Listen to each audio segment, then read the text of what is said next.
भारत की भूमि की मिट्टी में सरदार के संकल्पों की सुगंध आज भी बसती है। और जब यह सुगंध फैलती है तो यूनिटी मार्च जैसी यात्राएं जन्म लेती हैं, जो केवल चलती नहीं बल्कि एकता के इतिहास को फिर से जगाती है। 2 दिसंबर 2025 यूनिटी मार्च राष्ट्रीय पदयात्रा का 7वां दिन सरदार साहब के संकल्पों को एक नया विश्वास और नई ऊर्जा दे गया। सुबह 8 बजे लिंगस्थली से यात्रा के आरंभ पूर्व गुजरात राज्य के माननीय मंत्रीगण और उपस्थित महानुभावों ने सरदार स्मृति वन में किया वृक्षारोपण, जिसके मूल में था भारत के उज्जवल भविष्य का प्रण। लिंगस्थली से बढ़ती यात्रा टिम्बरवा और बिरसा मुंडा सर्कल की ओर ऐसे चली मानो कदम कदम पर सरदार साहब के विचार उजागर हो रहे हो।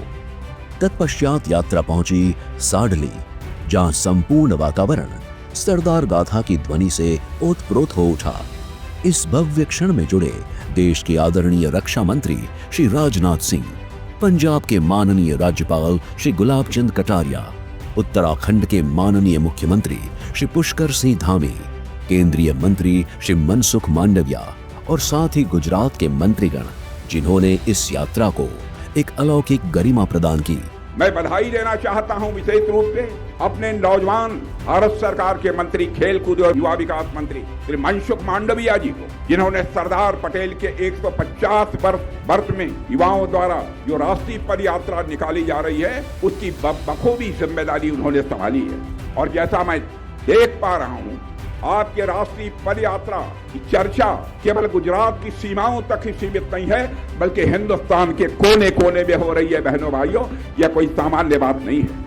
देशभक्ति के उत्साह और उमंग से परिपूर्ण सरदार गाथा की क्षणों ने केवल भावनाएं नहीं जगाई, इसने हर हृदय में राष्ट्र प्रेम की एक नई ज्वाला प्रज्वलित की।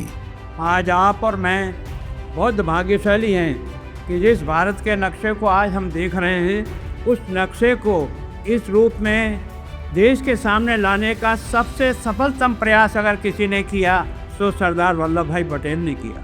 विस्तृत एवं एकीकृत भारत के निर्माण में देश के पहले उप प्रधानमंत्री और गृह मंत्री के रूप में सरदार पटेल की दूरदर्शिता और कूटनीति की अमर गाथा युगों युगों तक अमर रहेगी। इस पदयात्रा एक विचार यात्रा बन चुकी है। इस पदयात्रा जहां जहां से पसार हुई, जनता ने उसका उत्साहभेर स्वागत करा। सांडली से आगे बढ़ते हुए मिंढोल और सुरसामल की दिशा में जैसे जैसे सूरज ढलता गया, पदयात्रियों का उत्साह भी उतना ही प्रखर होता चला गया।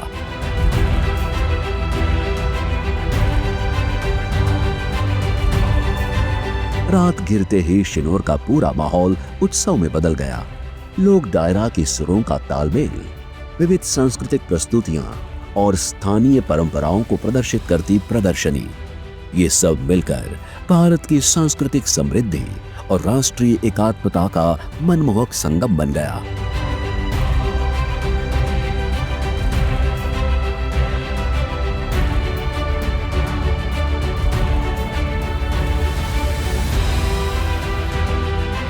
आज की 21.5 किलोमीटर की पदयात्रा दूरी की नहीं, भाव की थी। ये वह यात्रा थी जहां हर आयु, हर वर्ग, हर समुदाय सरदार साहब की स्मृतियों को अपने भीतर लेकर चल पड़ा। और जैसे जैसे यह दिन पूर्णता की ओर बढ़ा, एक संदेश स्पष्ट हो गया।